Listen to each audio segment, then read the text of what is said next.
where you're going with your argument. And it also makes it easier for you to write.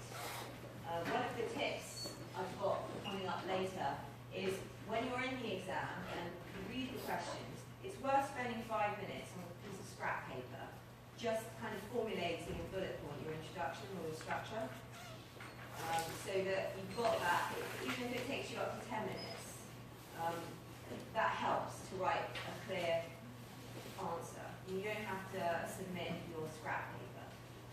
It's a technique I used to use all the time in my exams, and what it meant was that my answers were always shorter than everybody else's because I spent sometimes up to 15 minutes just planning my answer. But I usually did well precisely because I had a structured argument and I knew what points I was going to engage with.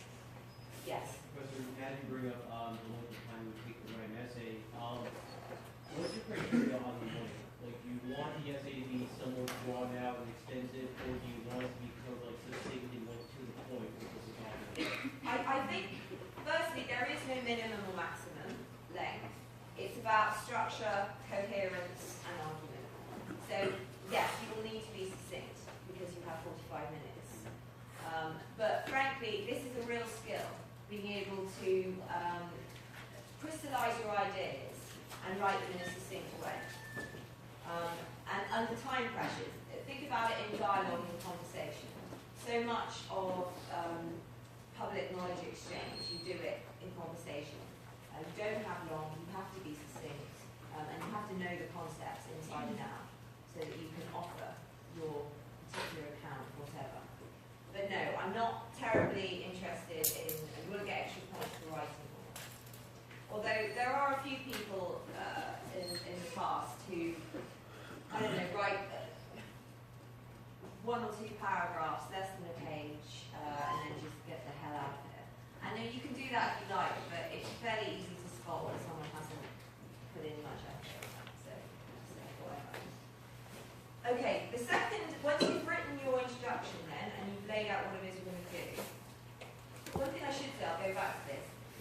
Some of the questions explicitly ask for an argument, like how persuasive this labeling theory is as an explanation for crime.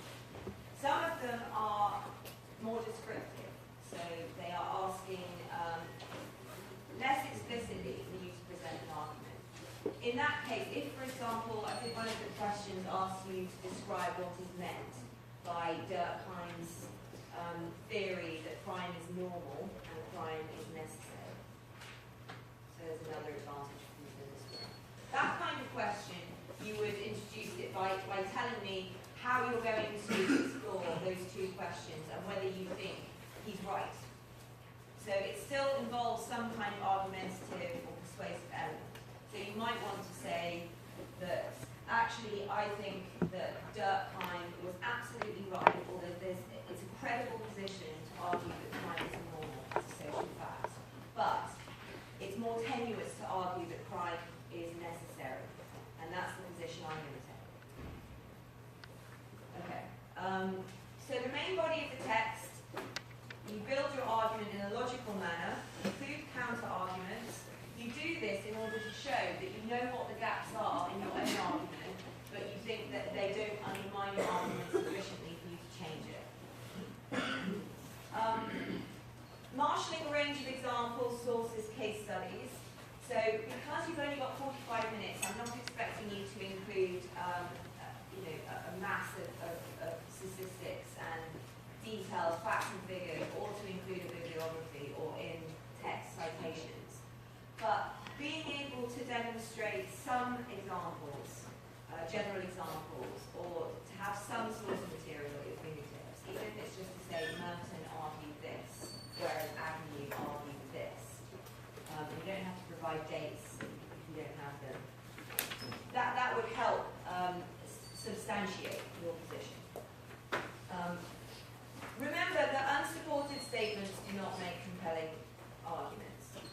This is a point that I think applies in a much broader sense than just academia or criminology.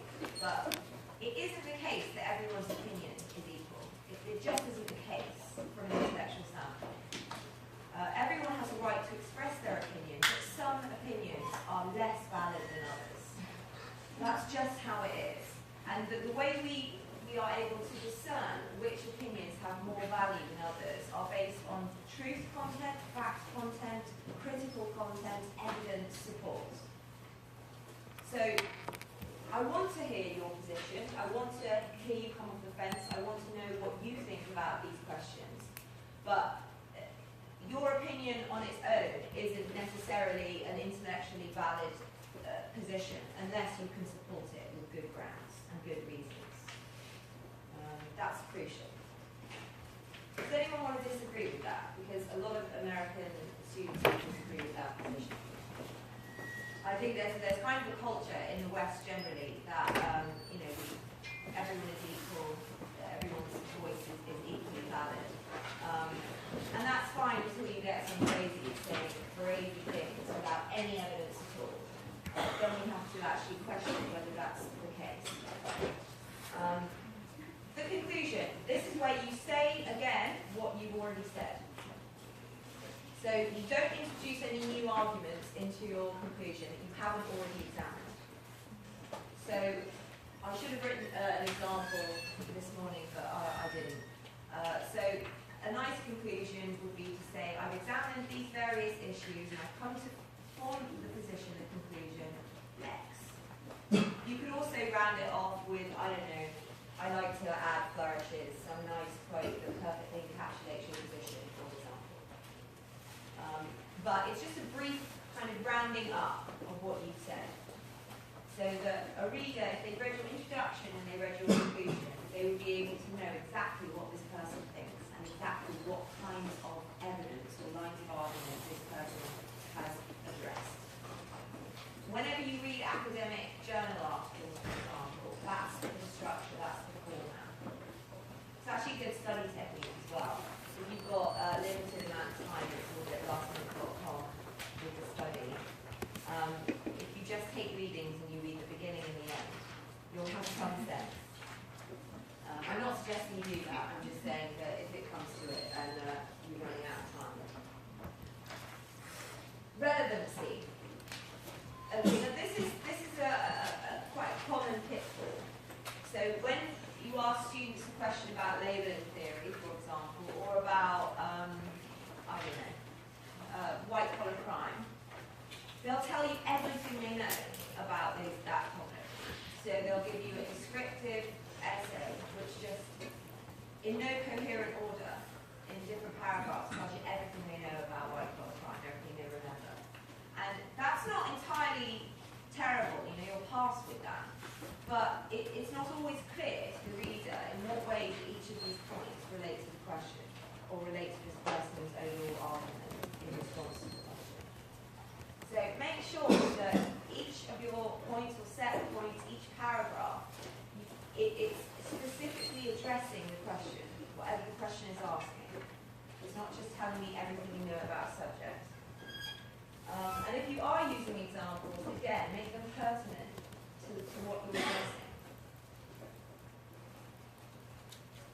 To reiterate this point about terminologies, it is important as a scholarly practice, good practice, best practice, to use the terms that are used by the theorists, to explain what they mean and to use them.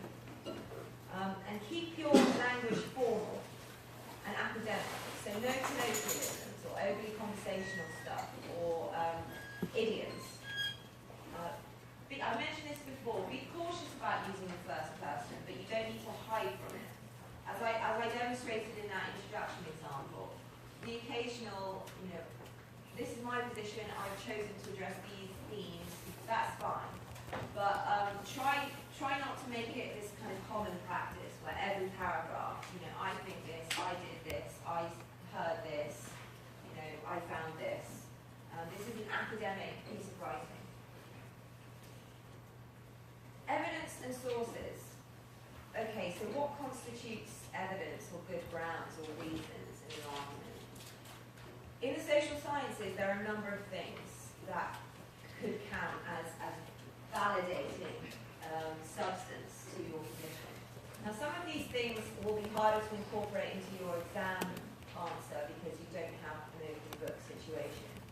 But statistical information, if you can, I mean, another little exam tip, it feels a bit like cheating, but I don't think it is. I think it's better than the system of multiple choice and memorization and all that.